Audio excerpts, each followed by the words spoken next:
नमस्कार है आप सभी को। मैं आप सभी का बहुत बहुत स्वागत करती हूँ कक्षा 10 हिंदी की ऑनलाइन क्लास के अंदर। कक्षा 10 हिंदी में आज हम जो जानेंगे वो है जाने माने साहित्यकार रामवृक्ष बेनीपुरी जी का जीवन परिचय। बेनीपुरी जी का जो जन्म है वो 1902 में बिहार के मुजफ्फरपुर नामक शहर के अंदर हुआ था, जिले में, और बेनीपुर नामक इनके ग्राम में हुआ था। तो इसी के आधार पर इनकी पहचान है वो बेनीपुरी पड़ गई। इनके पिताश्री फूलचंद एक साधारण किसान थे और बचपन में ही इनके माता पिता का निधन हो गया था या देहांत हो गया था। तो इनका लालन पालन है वो इनकी मौसी ने किया था। तो यहाँ पे हम देख सकते हैं कि साधारण से परिवार में जन्मे हुए रामवृक्ष बेनीपुरी जी, जिनके माता पिता का बचपन में ही देहांत हो गया था और मासी के द्वारा इनका पालन पोषण किया गया। इनकी प्रारंभिक शिक्षा है वो बेनीपुर के अंदर ही हुई थी और बाद में ये अपनी ननिहाल में पढ़े थे, यानी माता का पीहर। मैट्रिक परीक्षा उत्तीर्ण करने से पूर्व ही सन 1920 में इन्होंने अध्ययन छोड़ दिया और गांधी जी के असहयोग आंदोलन से प्रभावित होकर स्वतंत्रता संग्राम में कूद पड़े। ये वो समय था जब अंग्रेजी शासन व्यवस्था भारत के ऊपर विद्यमान थी और 1920 में गांधी जी ने अंग्रेजों के खिलाफ है वो असहयोग आंदोलन है वो चलाया था। तो इसमें रामवृक्ष बेनीपुरी जी भी इससे अछूते नहीं रहे और वो भी इस आंदोलन से प्रभावित हो गए, गांधी जी से प्रभावित हो गए और अंत में स्वयं भी स्वतंत्रता संग्राम में कूद पड़े थे। आगे स्वाध्याय के बल पर ही इन्होंने हिंदी साहित्य की विशारद परीक्षा है वो इन्होंने उत्तीर्ण की थी। ये राष्ट्र सेवा के साथ साथ साहित्य की भी साधना करते रहे।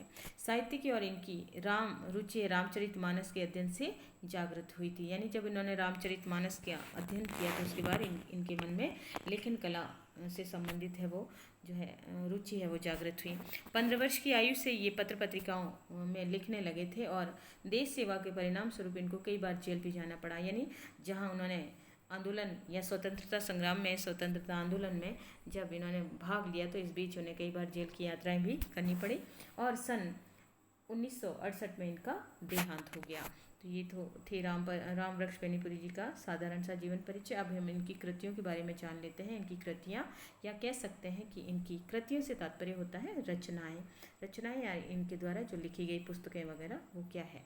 तो रचनाओं में देखें तो रेखा चित्र अगर हम देखें, माटी की मूर्तें और लाल तारा, फिर है संस्मरण जिसमें जंजीरें और दीवारें, मील के पत्थर, फिर है कहानी देखें तो चिता के फूल, और फिर उपन्यास अगर देखें तो इनके प्रमुख उपन्यासों में पतितों के देश में, फिर है यात्रा वृतांत या यात्राव्रत, तो पैरों में पंख बांधकर उड़ते चलें।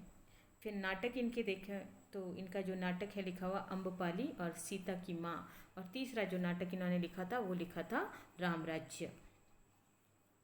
इनका निबंध में गेहूं और गुलाब, और इसके अलावा बंदे वाणी विनायक हो, और इसके अलावा मशाल। फिर जीवनी भी इन्होंने लिखी है और जीवनी में इन्होंने लिखा है महाराणा प्रताप के बारे में, जयप्रकाश नारायण के बारे में और कार्ल मार्क्स के बारे में इन्होंने लिखा है।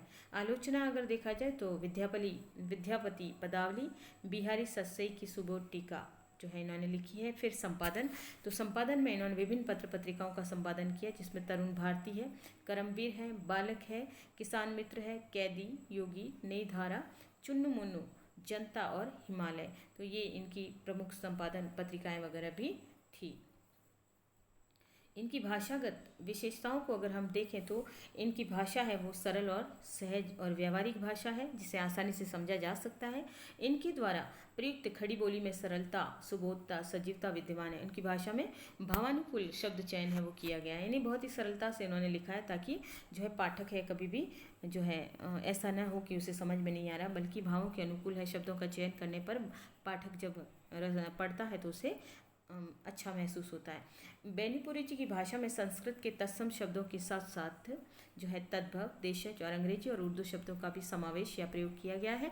इनकी भाषा में लोकोक्तियों तथा मुहावरों का भी प्रयोग किया है, जिससे भाषा की अभिव्यक्ति क्षमता में वृद्धि हुई है। तो ये थी बेनीपुरी जी के जीवन के बारे में साधारण सी जानकारी, और आशा करती हूँ कि आपके लिए अत्यंत उपयोगी रहेगी। धन्यवाद।